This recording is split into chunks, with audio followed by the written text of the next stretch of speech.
Hello guys, നമ്മളിന്നൊരു കാർഡിൻ്റെ idea ആയിട്ടാണ് കേട്ടോ വന്നിട്ടുള്ളത്. ഇതിന് നമ്മൾ ആദ്യം തന്നെ ബ്ലാക്ക് ഷീറ്റ് എടുത്തിട്ട് നടുക്കുന്ന് ഇങ്ങനെ മടക്കി കൊടുക്കാം കേട്ടോ. ഇനി ഇതിൻ്റെ സെൻറ്ററിലായിട്ട് നമുക്കൊരു ഹേർട്ട് മുറിച്ചെടുക്കണം കേട്ടോ. അതിനായി തന്നെ നമ്മൾ ഇതിൻ്റെ ഒരു സൈഡ് എടുത്തിട്ട് മടക്കി അതിനകത്തൊരു ഹാഫ് ഹേർട്ട് ഷേപ്പ് വരച്ചു കൊടുക്കാൻ പോവുകയാണ് കേട്ടോ. ഈ ഹേർട്ട് ഷേപ്പ് വരയ്ക്കുന്നത് മുറിക്കാനുള്ള എളുപ്പത്തിന് വേണ്ടിയാണ് കേട്ടോ. ഇതാകുമ്പോൾ നമുക്കധികം ടൈം എടുക്കില്ല. പിന്നെ ഞാനിവിടെ ചെറിയൊരു ഹേർട്ടാണ് വരയ്ക്കുന്നത്, കാരണം വലിയ ഹേർട്ട് വരച്ചാൽ നമുക്ക് കുറേ ടൈം അതിന് വേണ്ടി സ്പെൻഡ് ചെയ്യേണ്ടി വരും. ഇനി നമുക്ക് ഈ ഹേർട്ടിൻ്റെ ഭാഗം വൃത്തിക്ക് കത്രിക കൊണ്ട് മുറിച്ചെടുക്കാം കേട്ടോ. ഇതിൻ്റെ ആ സെൻറ്ററിലെ ഹേർട്ട് നമുക്കിനി ആവശ്യമില്ല. അത് നമുക്ക് വേണമെങ്കിൽ വേറെ ക്രാഫ്റ്റ്സിന് വേണ്ടിയിട്ടോ അല്ലെങ്കിൽ വേറെ ഡിസൈൻസിനോ വേണ്ടി മാറ്റി വെക്കാം, അല്ലെങ്കിൽ നമുക്കത് കളയാം കേട്ടോ. ഇനി ഈ കാർഡിൻ്റെ ആ ഹേർട്ട് ഭാഗത്തിലൂടെ അതിൻ്റെ ബാക്കിലെ ഷീറ്റിലേക്ക് നമുക്ക് പെൻസിലെ കൊണ്ട് വരച്ചു കൊടുക്കാം. ഇത് ശരിക്കും ഞാൻ വരച്ചത് ഇത് നമുക്ക് പിന്നെ ഹെൽപ്പ് ചെയ്യുമെന്ന് വിചാരിച്ചിട്ടാണ്. പക്ഷേ ഇത് പ്രത്യേകിച്ച് ഉപയോഗമൊന്നും ഉണ്ടായിരുന്നില്ല. അതുകൊണ്ട് നിങ്ങൾക്ക് വേണമെന്ന് തോന്നുകയാണെങ്കിൽ മാത്രം വരച്ചാൽ മതി കേട്ടോ. ഞാനിതിലൂടെ എന്തായാലും വരച്ചിട്ടുണ്ട്.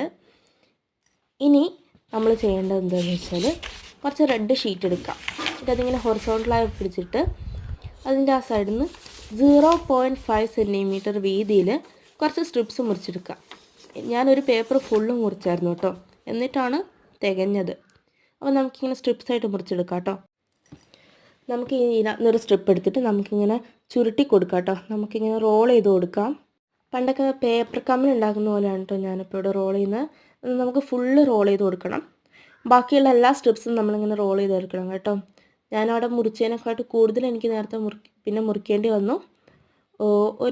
ഒരു ഫുള്ള് ഷീറ്റ്, ഒരു 1.25 ഷീറ്റ് ഇങ്ങനെ ഞാൻ മുറിച്ചെടുത്തിട്ടാണ് തികഞ്ഞത് കേട്ടോ.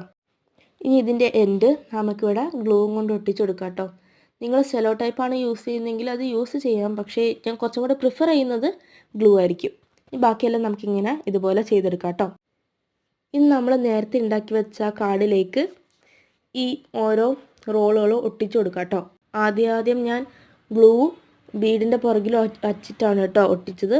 പിന്നെ ഞാൻ ആ ഹേർട്ടിലേക്ക് നേരെ ഗ്ലൂ വെച്ചിട്ട് ബീഡ്സ് വെക്കാൻ തുടങ്ങി കേട്ടോ. ഞാൻ പിന്നെ ഇവിടെ ക്ലോസ് ചെയ്തിട്ട് ഒട്ടിക്കാൻ തുടങ്ങി, കാരണം പിന്നെ നമ്മൾ ക്ലോസ് ചെയ്യുമ്പോൾ സ്റ്റക്ക് ആവരുതല്ലോ. ഇതാണ് നമ്മുടെ കാർഡ് ഗൈസ്. ഞാനൊരു ആ റെഡും കൊണ്ട് റോസാപ്പൂവാണ് ഉദ്ദേശിച്ചത്, പക്ഷേ റോസാപ്പൂ ആയിട്ട് എനിക്ക് തോന്നുന്നില്ല. എന്നാലും നല്ല ക്യൂട്ടായിട്ടുണ്ട്. ഞാൻ പിന്നെ ഒരു ബോവും കൂടെ ആഡ് ചെയ്തു കേട്ടോ. അപ്പോൾ നിങ്ങൾക്ക് എല്ലാവർക്കും ഇഷ്ടപ്പെട്ടെങ്കിൽ സബ്സ്ക്രൈബ് ചെയ്യുക, ലൈക്ക് ചെയ്യുക.